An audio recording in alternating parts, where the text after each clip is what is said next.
D1 news ప్రేక్షకులకు నమస్కారం.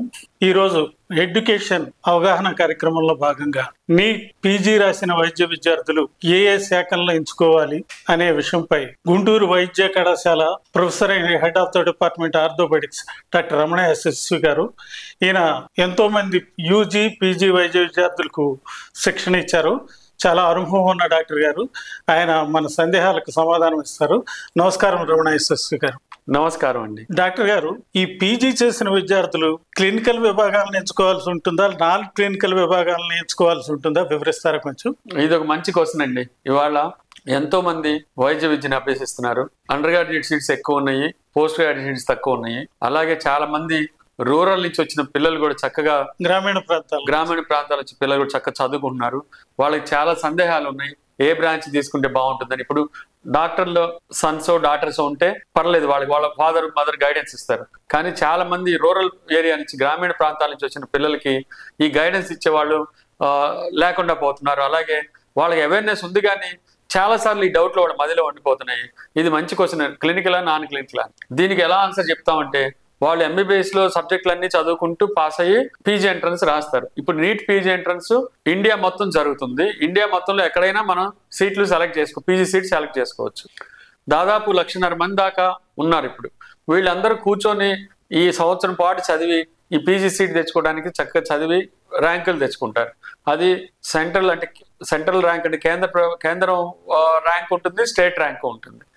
ఈ రెండిట్లో వీళ్ళు వాళ్ళ ప్యాషన్ ఏదైతే డెవలప్ అవుతుందో, వాళ్ళ అండర్ గ్రాడ్యుయేషన్ చదివేటప్పుడు వాళ్ళకి నేను క్లినికల్ బ్రాంచ్ ఇష్టాన్ని వాళ్ళ ఇష్టం వాళ్ళు చిన్నగా ఇవాల్వ్ అవుతారు. వాళ్ళు కూడా మెచ్యూర్ అయిపోయి అప్పుడు వాళ్ళకి నేను సర్జన్ అవ్వాలి, లేకపోతే నేను ఓన్లీ పెన్ను పెట్టుకొని రాసే ఒక మెడికల్ డాక్టర్ అవ్వాలి అంటే క్లినికల్ బ్రాంచెస్ లో మెడిసిన్, సర్జికల్ బ్రాంచెస్ రెండు ఉంటాయి అనమాట. అలా కాకుండా కొంతమంది నేను నాన్ క్లినికలే చేయాలి, పెథాలజీ, బయోకెమిస్ట్రీ, ఫోరెన్సిక్ ఇలాంటివి ఉంటాయి. అంటే వీడి పేషెంట్ తో సంబంధం లేని బ్రాంచెస్ ని నాన్ క్లినికల్ బ్రాంచెస్ అంటారు. సో కొంతమందికి నాన్ క్లినికల్ ప్యాషన్ ఉండొచ్చు, కొంతమందికి క్లినికల్ ప్యాషన్ ఉండొచ్చు. సో వాళ్ళు ఆ ప్యాషన్ బట్టి, వాళ్ళకు వచ్చిన ర్యాంక్ని బట్టి వాళ్ళు, లేకపోతే వాళ్ళకి కావాల్సిన లొకేషన్ బట్టి వాళ్ళు ఇన్ని రకాలుగా ఆలోచించి వాళ్ళకి కావాల్సిన బ్రాంచ్ తీసుకోవచ్చు. క్లినికల్ అంటేనేమో మనకి డాక్టర్ గా లైఫ్ లో పేషెంట్ డాక్టర్ రిలేషన్షిప్ మీద ఆధారపడి ఉంటుంది. నాన్ క్లినికల్ అంటే ఏమో ఒక ల్యాబొరేటరీలో కూర్చొని ఆ టెస్ట్లు చేసి, బయోకెమిస్ట్రీ ఈ బ్లడ్ టెస్ట్లు చేయటము, పెథాలజీ ముక్క పరీక్ష పంపిస్తే ఆ ముక్కని అది స్టడీ చేసి చేయటము, ఇవి నాన్ క్లినికల్ బ్రాంచెస్. సో ఇవి ఏది చూస్ చేసుకోవాలనేది ఆ వైద్య విద్యార్థి యొక్క ఇష్టాల మీద, ప్యాషన్ మీద ఆధారపడి ఉంటుంది. అలాగే తనకు వచ్చిన ర్యాంక్ని బట్టి ఆధారపడి ఉంటుంది. సపోజ్ పెద్ద ర్యాంక్స్ వచ్చి ఇంకా నాకు లేకపోతే 2-3 సార్లు రాసి ఉండొచ్చు, ఇంకా నాకు కుదరదు, అన్నీ లేట్ అయిపోతున్నాయి, సో ఇంట్లో వాళ్ళు కూడా సస్టైన్ చేయలేరు, మనం సపోర్ట్ చేయలేని రోజులు, నాన్ క్లినికల్ అయినా చక్కగా చదువుకొని దాంట్లో డిగ్రీ తెచ్చుకొని దాంట్లో నేను ఒక నిష్ణాతుడిని దాంట్లో ల్యాబ్ పెట్టుకోవటము, లేకపోతే ఒక పెథాలజిస్ట్ గాను ఇట్లా నేను ఆ బ్రాంచెస్ లో సెటిల్ అయిపోతానంటే అట్లా కూడా తీసుకోవచ్చు. ఈ రకంగా మీరు నిర్ణయించుకోవాల్సి ఉంటుంది. లేదు నేను ఖచ్చితంగా క్లినికల్ బ్రాంచ్ చేయాలంటే మళ్ళీ ఇంకోసారి ఎంట్రన్స్ రాసి మంచి ర్యాంక్ తెచ్చుకొని మంచి కాలేజీలో మీకు నచ్చిన మంచి క్లినికల్ బ్రాంచ్ తెచ్చుకోవచ్చు. డాక్టర్ గారు, సర్జికల్ విభాగాన్ని ఎంచుకోవడం మంచిదా, నాన్ సర్జికల్ విభాగాన్ని విద్యార్థులు ఎంచుకోవడం మంచిదా అంటారా? ఇది కూడా ఒక మంచి క్వశ్చన్. ఎందుకంటే విద్యార్థులకి డౌట్ వచ్చేది ఇదొక విభాగం ఏంటంటే, వీళ్ళకి కూడా చిన్నప్పటి నుంచి వాళ్ళు ఎంబీబీఎస్ 5 ఏళ్ళలో ప్యాషన్ డెవలప్ అవుతుంది. నేను సర్జన్ అవ్వాలి, లేకపోతే నేను ఫిజిషియన్ అవ్వాలి, ఇలా ఉంటాయి వాళ్ళకి ఆలోచన విధానం. సో వాళ్ళు అలా డెవలప్ అయిన ప్యాషన్ బట్టి ఎంచుకుంటారు. ఒక్కోసారి వాళ్ళు డైలమాలో ఉంటారు. అప్పుడు టీచర్స్ మా లాంటి వాళ్ళు అడుగుతారు. వాళ్ళు అడిగినప్పుడు మేమేం సజెస్ట్ చేయాలి, వాళ్ళు ఇదే అడుగుతాం, అయ్యా నీకు సర్జికల్ బ్రాంచ్ అంటే ఇష్టమో, సర్జికల్ స్కిల్స్ ఉన్నాయి, నువ్వు హౌస్ సర్జరీస్లో కొన్ని కుట్లు వేసేటప్పుడు, కొన్ని ఆపరేషన్ చేసేటప్పుడు అసిస్ట్ చేసి నీకు డెవలప్ అయితే సర్జికల్ బ్రాంచ్, లేకపోతే నీకు వచ్చిన ర్యాంక్ని బట్టి కూడా నువ్వు సర్జికల్ బ్రాంచా మెడికల్ బ్రాంచా అనేది ఉంటుంది. అయితే కొంతమందికి ఓన్లీ మెడికల్ ప్యాషన్ ఉంటుంది, నేను ఓన్లీ పెన్తో మెడిసిన్స్ రాస్తూ, ఏ బ్రాంచ్ అని కానీ నేను క్లినికల్ బ్రాంచెస్, ఇవి క్లినికల్ బ్రాంచెస్ కదా, ఇవి మెడిసిన్ కానీ సర్జికల్ కానీ ఇవి క్లినికల్ బ్రాంచెస్. నాకు ఈ ప్యాషన్ ఉంది, నాకు సర్జరీ అంటే నాకు అసలు భయము, సర్జరీలు చేయలేను, నేను అంతసేపు నుంచొని సర్జరీలు చేయలేను, నాకు అంత ఓపిక లేదని వాళ్ళు కొంతమంది ఉంటారు. మొదటి నుంచి వాళ్ళు అలా చెప్తూనే ఉంటారు. సో వాళ్ళు మెడికల్ బ్రాంచెస్ తీసుకుంటారు. సర్జికల్ బ్రాంచెస్ వాళ్ళకి ప్యాషన్ ఉంటుంది, నేను కార్డియాక్ సర్జన్ అవ్వాలి, నేను బ్రెయిన్ సర్జన్ అవ్వాలి, నేను కిడ్నీ సర్జన్ అవ్వాలి, నేను లివర్ సర్జన్ అవ్వాలి, ఇలా ప్యాషన్ ఉంటుంది వాళ్ళకి. వాళ్ళు సర్జికల్ బ్రాంచెస్ తీసుకోవాలి. ఇలా మీ ప్యాషన్ బట్టే మీరు ఖచ్చితంగా మీ బ్రాంచ్ ఎంచుకోవాలి. ఎవరో మిమ్మల్ని ఫోర్స్ చేశారనో, లేకపోతే వాళ్ళు తీసుకున్నారనో, వీళ్ళు తీసుకున్నారో చెయ్యొద్దు. మీకు డెవలప్ అయిన ప్యాషన్ మీ అండర్ గ్రాడ్యుయేషన్లో ఏది ఉందో దాన్ని బట్టి మీ సర్జికల్ బ్రాంచ్ మీకు వచ్చే ర్యాంక్ని బట్టి కూడా ఉంటుంది. మళ్ళీ ఇది మీకు వచ్చే ర్యాంక్ బట్టి మీకు ఇవాళ రోజున మీకు తెలుసు కదా, హైయెస్ట్ బ్రాంచెస్ వీళ్ళు హైయెస్ట్ ర్యాంకర్స్ తీసుకుంటే బ్రాంచ్ అంటే ఫస్ట్ సెకండ్ ఇట్లా ఎక్కువ మంది వాళ్ళు ప్రిఫర్ చేస్తుంది ఏంటంటే మంచి ర్యాంక్స్ వచ్చిన వాళ్ళు రేడియాలజీ. అసలు దీంట్లో సర్జరీయే లేదు, అసలు ఇంక పోయి పేషెంట్తో కూడా అక్కర్లేదు. క్లినికల్ బ్రాంచ్లో పేషెంట్ పెద్ద ఇంటరాక్షన్ లేకుండా ఇప్పుడైతే ఏంటంటే రేడియాలజీలో కూడా ఏమైంది, ఇంటర్వెన్షన్ రేడియాలజీ అని వచ్చింది. సో దాంట్లో కొంత ఇంటరాక్షన్ ఉంటుంది. దీంట్లో ఎందుకంటే ఇది కోరుకుంటుంది ఎమర్జెన్సీస్ ఉండవు, పెద్ద పేషెంట్తో పొద్దుగోకులు ఇంటరాక్షన్ ఉండదు, మనం ఎక్కడ ఆన్లైన్ కూర్చొని రిపోర్ట్ రాసేయచ్చు, ఈ లైఫ్ కంఫర్టబుల్. దీన్ని మనకి లైఫ్ వర్క్ బ్యాలెన్స్ అంటాం, LWB. ఈ లైఫ్ వర్క్ బ్యాలెన్స్ చేయాలంటే ఇలాంటి బ్రాంచెస్ అంటే వాళ్ళకి అలాంటి ప్యాషన్ ఉంటుంది. సో కొంతమంది ఉంటారు నేను రిస్క్ తీసుకోవాలి, నేను సర్జరీ అవ్వాలి అనుకుంటారు, వాళ్ళు సర్జికల్ బ్రాంచ్ తీసుకుంటారు. సో టాప్ బ్రాంచ్ వచ్చిన వాళ్ళు వాళ్ళ రోజున ఈ పేషెంట్ డాక్టర్ రిలేషన్షిప్ ఇబ్బందులు, పేషెంట్స్ ఈ డాక్టర్స్ ని కొట్టబోవడం, హాస్పిటల్స్ మీద రైడ్ చేయటం, ఇలాంటివన్నీ అందుకని కొంతమంది టాప్ ర్యాంక్స్ వచ్చిన వాళ్ళకి ఎందుకు ఈ గొడవ, మనకి హాయిగా మేము ఇలాంటి బ్రాంచెస్ రేడియాలజీ, డెర్మటాలజీ, ఆఫ్థల్మాలజీ ఇవి తీసుకుంటారు. ఇవన్నీ క్లినికల్ బ్రాంచెసే, కానీ వీటిలో బట్ ఆఫ్థల్మాలజీ మళ్ళీ సర్జికల్ బ్రాంచ్. కొంతమందికి చాలా ప్యాషన్ ఉంటుంది ఆఫ్థల్మాలజీ చేయాలి, వాళ్ళకి ఇంట్రెస్ట్ అనమాట. ఈ కంటి వైద్యం ఆసక్తి ఎక్కువ ఉంటుంది. సో వీళ్ళు మెడికల్ బ్రాంచెస్ లో ఇలా ఉంటాయి అనమాట. రేడియాలజీ, డెర్మటాలజీ అంటే పేషెంట్ తో సంబంధం ఉంటుంది, కానీ ఎమర్జెన్సీ కాదు, పేషెంట్ డాక్టర్ రిలేషన్స్ ఎక్కువ స్ట్రెయిన్ అయ్యేవి కాదు, మెడికల్ రిలేషన్స్ ఉండేవి కాదు. అలాంటి బ్రాంచెస్ కొంతమంది ఎంచుకుంటారు. సో సర్జికల్ నాన్ సర్జికల్ అన్నప్పుడు ఇన్ని రకాలుగా ఆలోచించి మనం డెసిషన్స్ తీసుకోవాల్సి ఉంటుంది. అలా లేదు, మీ పేరెంట్స్ డాక్టర్స్, మంచి హాస్పిటల్ ఉంది, మీరు మంచి సర్జన్ అయితే మంచి హాస్పిటల్ పెట్టుకోవచ్చు, మీ ఫాదర్ కూడా సర్జన్ అనుకోండి, మీరు అలా వెళ్ళిపోవచ్చు. ఇలా మీరు అట్లాగే మీకు లేదా మీ ఫాదర్ పేరెంట్స్ ఎవరు ఫిజిషియన్ అవ్వచ్చు, వాళ్ళు మనకరే ఇదైతే సరిపోతుంది, ఈ ఫిజిషియన్ చేయండి, ఇది ఈ మెడిసిన్ చేయని చెప్పాను, నువ్వు ఆ ర్యాంక్ తెచ్చుకుని దాంట్లోకి వెళ్ళిపోవచ్చు. లేదు ఒకసారి మీ పేరెంట్స్ డాక్టర్స్ అయితే మీకు కట్టే శక్తి ఉంటే డొనేషన్ కట్టి ఏదైనా కాలేజీలు చేరచ్చు. ఇలా మీకు మెడికల్ సర్జికల్ అన్నప్పుడు ఇన్ని యాంగిల్స్ ఉంటాయి. లేదు మీరు సర్వీస్ క్యాండిడేట్ అనుకోండి, మీకు వచ్చే ఛాన్సెస్ ఎక్కువ ఉంటాయి. అప్పుడు మీరు మెడికల్ సర్జికల్ అండ్ బ్రాంచెస్ తీసుకోవడానికి కూడా మీరు ఈజీగా డెసిషన్స్ తీసుకోగలుగుతారు. సో మై డియర్ స్టూడెంట్స్, మీరు జాగ్రత్తగా ఆలోచించి ముందే మీ ప్యాషన్ డెవలప్ చేసుకొని మెడికల్ సర్జికల్ అనేది జాగ్రత్తగా చూస్ చేయాలి. ఎందుకంటే ఆ సెలక్షన్స్లో చాలా హడావుడిగా ఉంటుంది, మీకు వాళ్ళు చాలా ఆప్షన్స్ తీసుకోవాలి, మీరు కన్ఫ్యూజ్ అవ్వకూడదు. మీరు ఏ బ్రాంచ్ తీసుకోవాలి ముందే జాట్ డౌన్ చేసుకొని పేపర్ మీద రాసుకొని జాగ్రత్తగా ఆలోచించి తీసుకోవాలి. డాక్టర్ గారు, ఈ పీజీ విద్యార్థులు ఎండ్ బ్రాంచ్లను ఎంచుకోవడమా లేకపోతే వేరే బ్రాంచ్లను ఎంచుకోవాల్సి ఉంటుందా? మీ సలహా. నీట్ పీజీ రాసి ఎంట్రన్స్ రిజల్ట్స్ కోసం వెయిట్ చేస్తూ ఏ బ్రాంచ్ తీసుకోవాలి అన్నప్పుడు ఎండ్ బ్రాంచ్ కొంతమందికి అంటే ఇంట్లో పేరెంట్స్ డాక్టర్స్ కాకపోవటము, లేకపోతే ఫైనాన్షియల్ బ్యాక్గ్రౌండ్ లేకపోవటము, ఏదైనా ఒక చిన్న సెంటర్స్ లో ప్రాక్టీస్ స్టార్ట్ చేసుకోవాలంటే ఎండ్ బ్రాంచెస్ మంచిది. ఎండ్ బ్రాంచెస్ అంటే ఏం లేదు, broad speciality branches like orthopaedics, paediatrics ఇలాంటివి తీసుకుంటే మళ్ళీ పైన చదివేది ఏమి ఉండదు. నువ్వు కావాలంటే తర్వాత చదువుకోవచ్చు, కానీ వీటిల్లో మీకు గైనకాలజీ, మీ గైనకాలజీ చేస్తే హాయిగా ప్రాక్టీస్ చేస్తుంది ఎక్కడైనా సరే. డెలివరీ చేసుకోవచ్చు, అంటే సిజేరియన్ సెక్షన్ చేసుకోవచ్చు, హిస్టెక్టమీ చేసుకోవచ్చు. ఇలాంటివి మనకి ఇంకా ఫర్దర్గా ఏం చదివేది ఏమి ఉండదు. హాయిగా నువ్వు ఎక్కడైనా వీటిలో డీజీఓ అనుకో, డిప్లొమా గైనకాలజీ, ఒక లేడీ డాక్టర్ ఉంటే డీజీఓ చేసుకొని ఏదో చిన్న ప్లేస్లో కూడా బ్రహ్మాండంగా ప్రాక్టీస్ పెట్టుకోవచ్చు. లేదు గవర్నమెంట్ సెక్టర్లో చేరొచ్చు, మాస్టర్ డిగ్రీస్ ఉంటే టీచర్గా గవర్నమెంట్ కాలేజీలో చేరొచ్చు. లేదు తాలూకా హెడ్ క్వార్టర్స్లో ఏపీ యూపీ హాస్పిటల్స్లో చేరితే డిప్లొమా ఉన్నా కూడా చేరిపోవచ్చు. సో ఇలాంటివి మనము సపోజ్ ఎనస్థీషియా, మీరు ఎనస్థీషియా తీసుకున్నప్పుడు బ్రహ్మాండంగా ఉంటుంది, డిప్లొమా ఇన్ ఎనస్థీషియా. అట్లాగే master degree in anaesthesia, master degree తీసుకుంటే కాలేజీల్లో ఉండొచ్చు, మీరు మెడికల్ కాలేజెస్లో. డిప్లొమాస్ ఉంటే ఈ తాలూకా హాస్పిటల్స్లో చేరిపోవచ్చు. సో ఈ ఎండ్ బ్రాంచెస్ అనేది మీరు తీసుకుంటే ఏమవుతుందంటే మీకు ఫర్దర్గా ఇంకా సూపర్ స్పెషాలిటీ అంటే ఎంసీహెచ్లో, డిఎంలో చదివే ఓపిక లేదు, మీకు చదవటానికి అవకాశం కూడా లేదు, మనీ కూడా అంత పెట్టుకోలేము. మేము ఇక చాలా ఇది మేము ప్రాక్టీస్ చేసుకోవాలి, ఈ పొద్దుగూకులు చదవలేము, మాకు ఫైనాన్షియల్గా కానీ ఫ్యామిలీ బ్యాక్గ్రౌండ్ కానీ మాకు ఇంకా స్కోప్ లేదు, పైన ఇంకా మళ్ళీ ఇంకో 2-3 ఏళ్ళు చదువుకోవడానికి అన్నప్పుడు ఎండ్ బ్రాంచెస్ బెస్ట్ అనమాట. మీకు ముందే మీరు ఇది మైండ్ సెట్లో ఇది ముందే ప్రిపేర్ అయిపోయి దీన్ని మీరు ఎంట్రన్స్ కౌన్సిలింగ్కి వెళ్ళేటప్పుడు ముందే దీన్ని చూస్ చేసుకొని ఉండాలి, లేకపోతే ఇబ్బంది పడతారు. డాక్టర్ గారు, సూపర్ స్పెషాలిటీస్ మీద ఆసక్తి ఉన్న విద్యార్థులు ఏ బ్రాంచ్లు తీసుకోవాల్సి ఉంటుంది? ఇది ఒక ప్యాషన్. మళ్ళీ కొంతమందికి నేను సూపర్ స్పెషలిస్ట్ అవ్వాలి, నేను కార్డియోథొరాసిక్ సర్జన్ అవ్వాలి, నేను న్యూరో సర్జన్ అవ్వాలి, లేకపోతే నేను న్యూరాలజీ స్పెషలిస్ట్ అవ్వాలి, లేకపోతే నేను గ్యాస్ట్రోఎంట్రాలజీ స్పెషలిస్ట్, సూపర్ స్పెషలిస్ట్ అవ్వాలి అని ఒక ప్యాషన్ ఉంటుంది. వాళ్ళు ఏం చేస్తారు, వాళ్ళు మంచి ర్యాంక్స్ సాధించి ఈ నీట్ పీజీ ఎంట్రన్స్లో వాళ్ళు ఫస్ట్ జనరల్ మెడిసిన్, ఎండి జనరల్ మెడిసిన్ చేస్తారు, ఎంఎస్ జనరల్ సర్జరీ చేస్తారు. ఎండి జనరల్ మెడిసిన్ చేసిన వాళ్ళు DM neurology, DM cardiology, DM nephrology, DM rheumatology, ఇలా ఎన్నో వచ్చాయి వాళ్ళ రోజున, డిఎం ఎండోక్రైనాలజీ. ఇవి సూపర్ స్పెషలైజేషన్స్. సో మీకు అలాంటి ప్యాషన్ ఉంటే ఖచ్చితంగా జనరల్ మెడిసిన్ చేయాలి. ఇది మెడికల్ బ్రాంచెస్. సర్జికల్ బ్రాంచ్ అనుకోండి, మీరు జనరల్ సర్జరీ చేయాలి. మీరు జనరల్ సర్జరీ చేసిన తర్వాత సూపర్ స్పెషాలిటీ చేయాలి. ఎలాగో MCh urology, MCh cardiothoracic surgery, MCh neuro surgery, ఇలా సూపర్ స్పెషాలిటీ బ్రాంచెస్లో సర్జికల్ అయితే ఎంఎస్ జనరల్ సర్జరీ చేయాలి, మెడికల్ అయితే జనరల్ మెడిసిన్ చేయాలి. సో ఇలా అట్లా కొన్ని బ్రాంచెస్ తీసుకుంటే, సపోజ్ పిడియాట్రిక్స్ తీసుకుని కూడా సూపర్ స్పెషాలిటీ చేయొచ్చు. ఒక్కోసారి మనకి పిడియాట్రిక్స్ బోర్ కొట్టింది, సో వెంటనే మరి ఎంట్రన్స్ రాసుకొని దాంట్లో పిడియాట్రిక్స్ తర్వాత మనం చేసే సూపర్ స్పెషాలిటీ కొన్ని ఇచ్చారు, ఇప్పుడు గవర్నమెంట్ ఆపర్చునిటీ ఇచ్చింది. అలాంటివి మనము చేసుకోవచ్చు.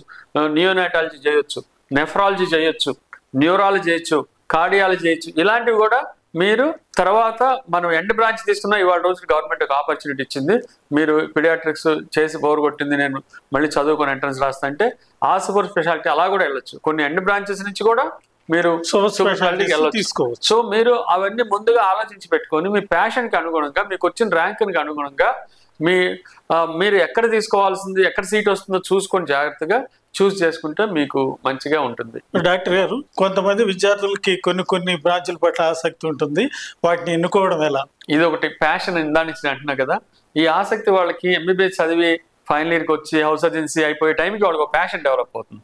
నేను సర్జనే అవ్వాలి, నేను ఫిజిషియన్ అవ్వాలి, నేను సూపర్ స్పెషలైజ్ చేయాలి, ఇలా వాళ్ళకి ఒక ప్యాషన్ ఏర్పడుతుంది. ఆ ప్యాషన్ ప్రకారం వాళ్ళు బాగా చదివి ఆ ర్యాంకులు తెచ్చుకొని వాళ్ళు అనుకున్న కాలేజీలో సీటు సత్తాగాలన్న స్టూడెంట్స్ చాలా మంది నా స్టూడెంట్స్లో ఉన్నారు. అంటే వాళ్ళు అంత అద్భుతంగా చదువుకుంటారు, వాళ్ళు అనుకున్న గోల్ రీచ్ అవుతారు. కొంతమంది ఉంటారు పాపం వాళ్ళు బాగా చదువుతారు కానీ ఆ గోల్ రీచ్ అవ్వలేరు.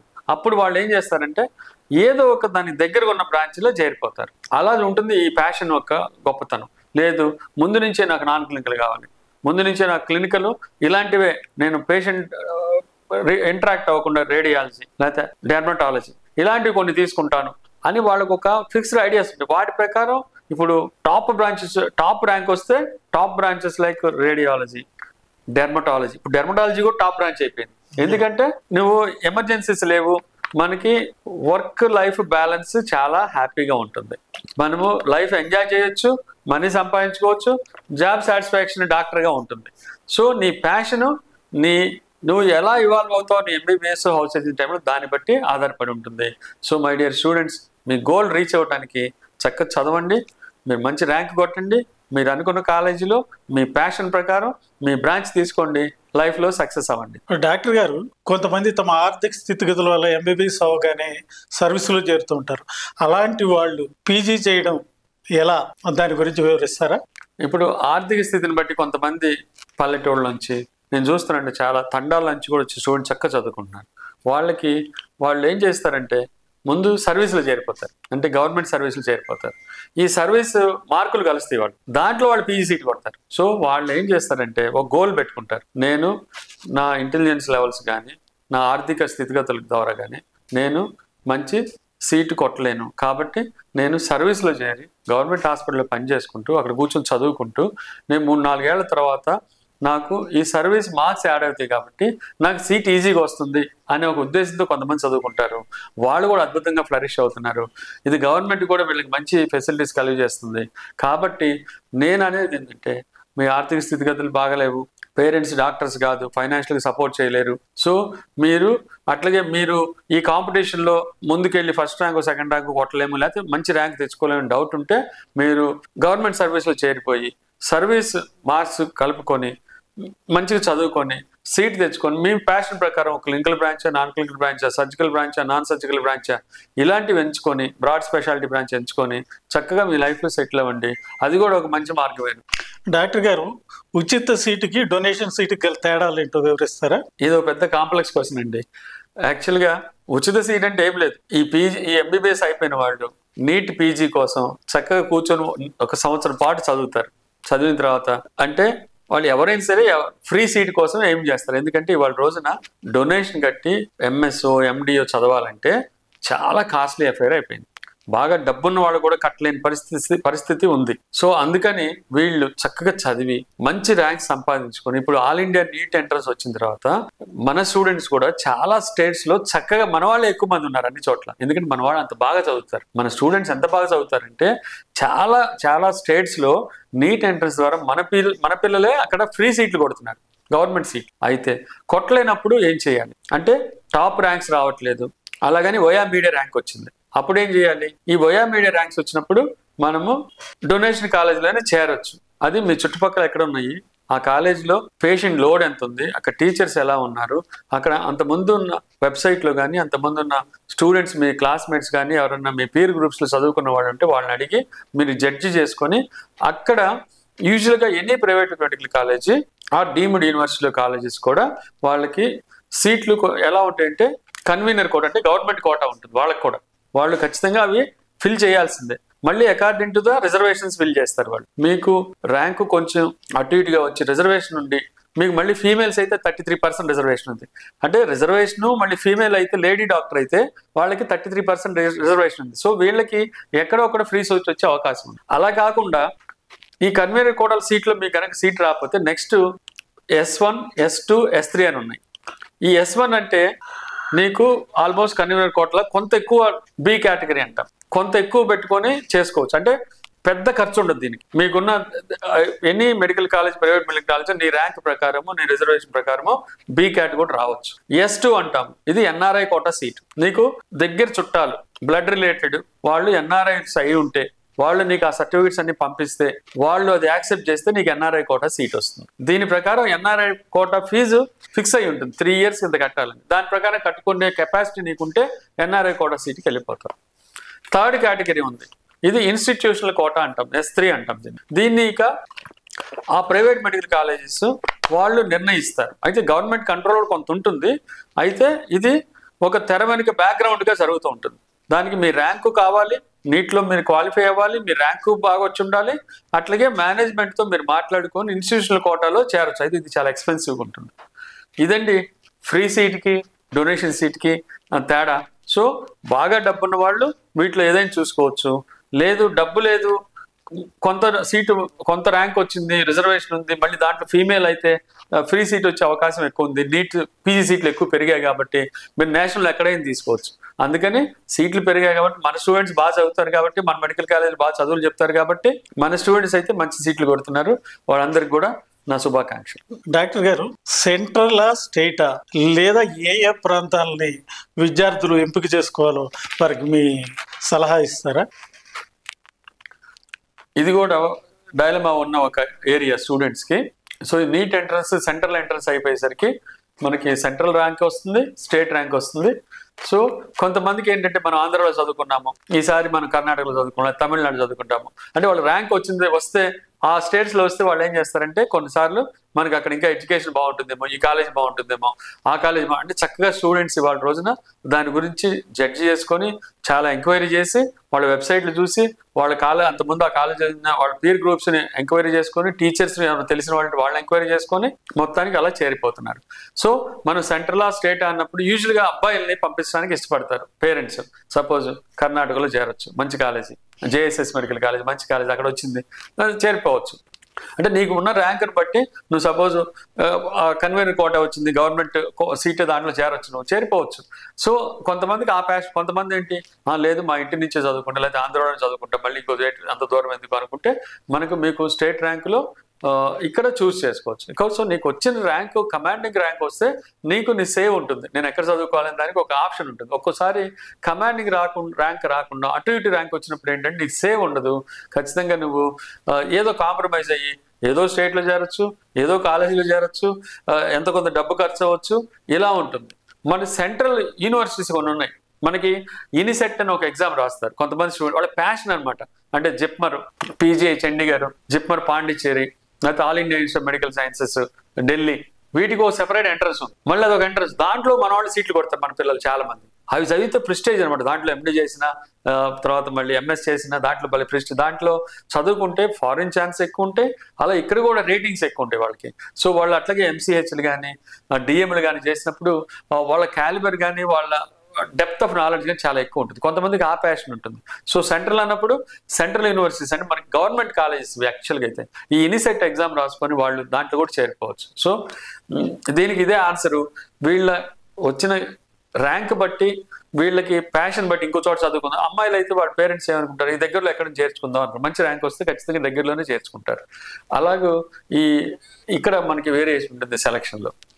డాక్టర్ గారు, పురుష లేదా మహిళా విద్యార్థులు ఏ బ్రాంచ్లు ఎన్నుకోమని మీ సలహా ఇస్తారు? ఇవాళ రోజున మెడికల్ ప్రొఫెషన్ అంతా కూడా గర్ల్స్ స్టూడెంట్స్ తో నిండిపోయింది. గుంటూరు మెడికల్ కాలేజ్లో 250 సీట్స్ ఇంటేక్ ఉంటే పరాయణము అండర్ గ్రాడ్యుయేషన్, వాటిలో కనీసం 150 మంది అమ్మాయిలే ఉంటున్నారు. 150 నుంచి 170 దాకా కూడా. సో వీళ్ళు పీజీలో వచ్చేవాళ్ళు కూడా వీళ్ళే ఎక్కువైపోతున్నారు. సో వాళ్ళకి అన్ని స్పెషాలిటీస్ కావాల్సి వస్తున్నాయి. ఇంతకుముందు ఆర్థోపెడిక్స్ అసలు గర్ల్స్ స్టూడెంట్స్ తీసుకునే వాళ్ళే కాదు, కానీ ఇప్పుడు ఆర్థోపెడిక్స్ లో చాలా మంది గర్ల్స్ స్టూడెంట్స్ పీజీస్ గా ఉన్నారు, అసిస్టెంట్ ప్రొఫెసర్స్ గా ఉన్నారు. సో పాత రోజుల్లో ఇది ఒక మేల్ డామినేటెడ్ బ్రాంచ్ అనమాట. కానీ ఇప్పుడు లక్కీగా అందరూ తీసుకున్నారు. ఎందుకని ఈ సిచ్యువేషన్ వచ్చిందంటే 33% లేడీ రిజర్వేషన్ ఇచ్చారు. వాళ్ళు ఇచ్చినప్పుడు ప్రతి బ్రాంచ్ లో కూడా సపోజ్ ఖచ్చితంగా వాళ్ళు ఆ 30% అన్ని బ్రాంచ్ల్లో వాళ్ళు వచ్చేస్తున్నారు. ఎందుకంటే అండర్ గ్రాడ్యుయేట్ సీట్స్ కూడా వాళ్ళే ఎక్కువ మంది ఉన్నారు. సో వాళ్ళకి ఆటోమేటిక్ గా సీట్స్ కూడా ఎక్కువ వస్తున్నాయి. వాళ్ళకి గవర్నమెంట్ కూడా ఈ ఫెసిలిటీ ఇవ్వడం వల్ల ఏమవుతుందంటే వాళ్ళు ర్యాంక్స్ ఎక్కువ కొడుతున్నారు. యాక్చువల్లీ ఇది పీజీ కూడా గర్ల్స్ స్టూడెంట్స్ వచ్చినట్టు బాయ్స్ స్టూడెంట్స్ రావట్లేదు. మా అబ్జర్వేషన్ లో మళ్ళీ వాళ్ళకి రిజర్వేషన్ ఉంటుంది, ప్లస్ 33% ఉంటే వాళ్ళకి చాలా ఈజీగా సీట్ వస్తుంది. కాబట్టి ఇప్పుడు మెడికల్ ప్రొఫెషన్ అనేది ఇప్పుడు అమెరికాలో కూడా యాక్చువల్గా అయితే లేడీ డాక్టర్స్ ఉన్న క్రేజ్ అంటే వాళ్ళు అంత బాగా చదువుకోవటం వల్ల నాలెడ్జ్ లెవెల్స్ కానీ, పేషెంట్స్ కానీ, పేషెంట్స్ తో డీల్ చేసే విధానం కానీ, పీర్ గ్రూప్స్ తో డీల్ చేసే విధానం కానీ, లేకపోతే కొలీగ్ డాక్టర్స్ డీల్ చేసే విధానం కానీ అంతా కూడా సున్నితంగా ఉండబట్టి వీళ్ళకి మంచి వైద్య శాస్త్రం అనేది ఇది ఒక లేడీస్ కే అంకితం అయిపోతుందా అనే విధంగా ఇప్పుడు వాళ్ళ రోజున మెడికల్ కాలేజీలో అమ్మాయిలు చదువుకుంటున్నారు చక్కగా. వాళ్ళందరికీ కూడా నా శుభాభినందనలు. కాబట్టి ఇప్పుడు ఆర్థోపెడిక్స్ లో కూడా చేరుతున్నారు. ఇంతకుముందు గైనకాలజీలో అబ్బాయిలు ఉంటే ఆశ్చర్యపోయేవాడు, అట్లా ఇప్పుడు ఆర్థోపెడిక్స్ లో అమ్మాయిలు అంటే మేము కూడా ఆశ్చర్యపోతున్నాం. కానీ అన్ని బ్రాంచెస్ కూడా ఇవాళ రోజున అన్ని బ్రాంచెస్ లో అమ్మాయిలే డామినేటెడ్గా ఉన్నారు. వాళ్ళకి అంటే మనకి యాక్చువల్గా డాక్టర్స్ కానీ జెండర్ బయాస్ ఏమి ఉండదు. డాక్టర్కి మేల్ ఫీమేల్ కులం మతం అవి ఉండవు. కాబట్టి ఇక్కడ ఈ మెడికల్ ప్రొఫెషన్లో కూడా ఇప్పుడు ఆ గీత అనేది లేదు అసలు. ఏ అమ్మాయి అయినా సరే చక్కగా ఏ బ్రాంచ్ అయినా తీసుకోవచ్చు, ఏ కాలేజీలో చేరొచ్చు. వాళ్ళ తాత బట్టి, వాళ్ళకి లొకేషన్ బట్టి వాళ్ళు చక్కగా ఈ బ్రాంచెస్ చూస్ చేసుకోవచ్చు. ఈ సాచురేటెడ్ బ్రాంచెస్ ని ఎంచుకోవాలా లేదా విద్యార్థులకి మీ సలహా? ఇది ఒక వెరీ గుడ్ క్వశ్చన్ అండి. ఎందుకంటే నీట్ పీజీ ఎంట్రన్స్ రాసిన విద్యార్థులకి ఇది ఒక పెద్ద డైలమా. నేను ఎంట్రన్స్ రాసి మంచి ర్యాంక్ వచ్చి నేను చూస్ చేసుకోవాలంటే అప్పట్లో అందరూ జనరల్ సర్జరీ తీసుకునేవాడు. నాకు సర్జికల్ బ్రాంచ్ ఇష్టం, అందరు జనరల్ సర్జరీ తీసుకున్నారు. నేను బాగా ఆలోచించి broad speciality branch, end branch నేను మళ్ళీ ఇంకోసారి చదవలేను, ఎంట్రన్స్ రాయలేను, ఫైనాన్షియల్ గా కానీ, మనకి పేరెంట్స్ డాక్టర్స్ కాకపోవడం వల్ల కానీ, రూరల్ బ్యాక్గ్రౌండ్ వల్ల కానీ, నా ఎగ్జాంపుల్ చెప్తున్నా మీకు. సో నేనేం చేసిన ఆర్థోపెడిక్స్ చూస్ చేసుకున్నాను. ఎందుకు చూస్ చేసుకున్నానంటే అప్పుడు సాచురేట్ అవ్వాలి ఆ బ్రాంచ్, చాలా తక్కువ మంది ఉన్నారు. ఇవాళ చూస్తే ఆర్థోపెడిక్స్ కూడా సాచురేట్ అయింది. సో స్టూడెంట్స్ ఎంత తెలివిగా ఆలోచిస్తున్నారంటే ఏ బ్రాంచెస్ సాచురేట్ అవ్వలేదు అని చూసుకుంటే మనము చక్కగా సొసైటీలో డాక్టర్గా సెటిల్ అయ్యి జాబ్ సాటిస్ఫాక్షన్ ఉండి మంచిగా మనం లైఫ్ లీడ్ చేయాలంటే, మంచిగా మనీ సంపాదించుకోవాలంటే సాచురేట్ కాని బ్రాంచెస్ తీసుకోవడానికి ట్రై చేస్తున్నారు. అందుకే ఇవాళ రోజున ఈ రేడియాలజీ, డెర్మటాలజీ అనే బ్రాంచ్, ఎస్పెషల్లీ ఈ డాక్టర్ పేషెంట్ రిలేషన్షిప్ తక్కువ ఉండి ఎక్కువ బ్యాక్గ్రౌండ్ లో మనం వర్క్ చేస్తూ ఇలాంటి బ్రాంచెస్ కొన్ని చూస్ చేసుకున్నారు. ఆఫ్థల్మాలజీ, ఇవి యాక్చువల్గా ఇది ఆఫ్థల్మాలజీ బాగా సాచురేట్ అయిపోయింది ఒక టైంలో. కానీ ఇప్పుడు మళ్ళీ ఆఫ్థల్మాలజీ చూస్ చేసుకున్నారు చాలా మంది. ఎందుకనంటే వాళ్ళ ఏరియాస్ లో, ఇంకో ఇది ఏరియాని బట్టి కూడా ఉంటుంది. కొన్ని ఏరియాస్ లో ఒకసారి ఆర్థోపెడిక్ సర్జరీ ఉండకపోవచ్చు, ఇప్పటికి కూడా చాలా ఏరియాస్ లో. సో కొన్ని చోట్ల ఆఫ్థల్మాలజిస్ట్ ఉండకపోవచ్చు. సో వీళ్ళు ఆ ఏరియాస్ లో నేను ప్రాక్టీస్ పెట్టుకోవాలి అనుకున్నప్పుడు వీళ్ళకి వచ్చిన ర్యాంక్ బట్టి మా ఏరియాలో ఈ బ్రాంచ్ సాచురేట్ అవ్వలేదు కాబట్టి ఈ బ్రాంచ్ తీసుకుంటాను నేను తెలివిగా చూస్ చేసుకుంటున్నారండి. పిల్లలు అంత తెలివిగా ఉన్నారు. కాబట్టి చూస్ చేసుకునేటప్పుడు సాచురేటెడ్, అదే మెడికల్ కాలేజ్లో కూడా ఒక్కోసారి మెడికల్ కాలేజెస్లో మనకి అప్లై చేసుకుంటే ఆ బ్రాంచ్ అసిస్టెంట్ ప్రొఫెసర్ పోస్ట్ రాదు మనకి, ఎందుకంటే ఆ బ్రాంచ్ ఆల్రెడీ సాచురేట్ అయిపోయింది. అందుకని ఇలాంటివి కూడా చూసుకొని చూస్ చేసుకున్నారు పిల్లలు, చాలా తెలివిగా ఉన్నారు.